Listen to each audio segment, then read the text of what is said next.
Créée par deux Lillois, l'entreprise Drinkwatch essaie à sa manière de lutter contre le GHB, la drogue du violeur, introduite à leur insu dans le verre des victimes. Posés sur le verre, ces capuchons en silicone évitent l'intrusion de substances. La demande explose depuis quelques semaines, alors que les cas se multiplient depuis la réouverture des bars et restaurants. Le fléau ne cesse de s'étendre depuis la réouverture des bars et boîtes de nuit.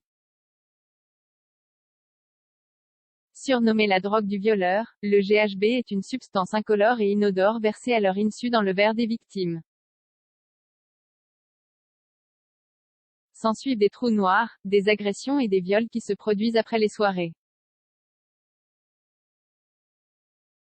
Pour lutter contre ces cas qui se multiplient, des Lillois ont créé Drinkwatch, veilleur de verre en anglais, un capuchon anti-intrusion en silicone qui se pose sur n'importe quel type de verre. Sur le capuchon est intégrée une tétine, via laquelle on peut boire le contenu du verre.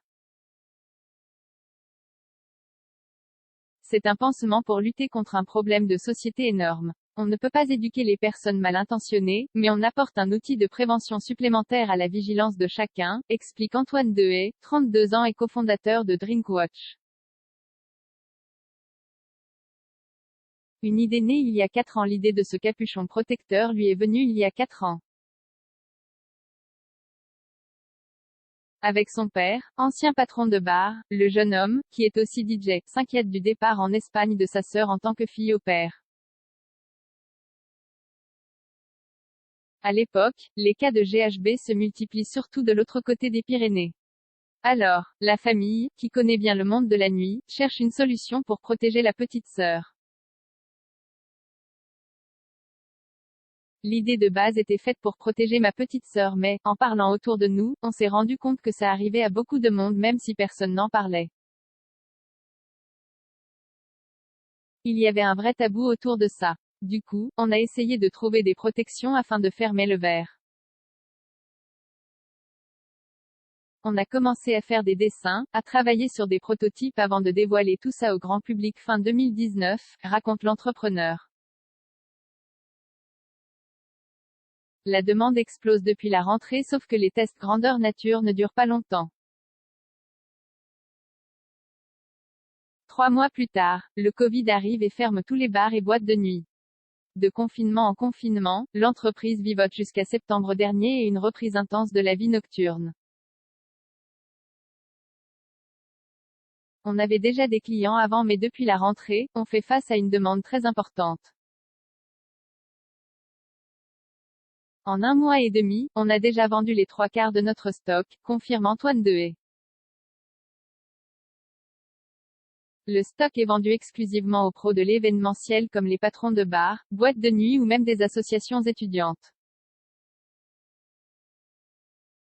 Charge à eux de les distribuer ensuite, gratuitement ou non, à leurs clients.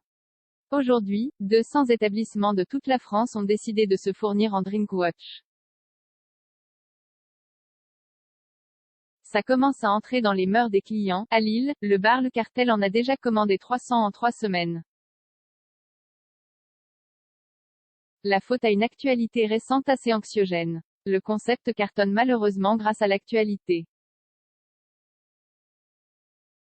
Ça commence à entrer dans les mœurs des clients, ce qui n'était pas du tout le cas avant, reconnaît Édouard Duquesne, l'un des 2 co-gérants. Il y a presque un aspect ludique de poser cette protection sur le verre, ce qui permet aussi de dédramatiser les choses, poursuit Gilles Pertam, l'autre responsable du cartel. Et pour que ce capuchon en silicone ne soit pas seulement synonyme de lutte anti-drogue, son fondateur rappelle que ce produit est dans l'air du temps. C'est 100% made in France et recyclable. Il n'y a aucun plastique. Tout est réutilisable et lavable à la main plusieurs fois jusqu'à cela craque. C'est comme les moules à madeleine en cuisine, on peut les garder assez longtemps, conclut Antoine Dehaye. Économie handicap, les femmes victimes d'abus restent invisibles. 2 commentaires 5 partages partagés sur Messenger, partagés sur Facebook, partagés sur Twitter, partagés sur Flipboard, partagés sur Pinterest, partagés sur LinkedIn, envoyés par mail, sauvegarder une faute. Imprimé.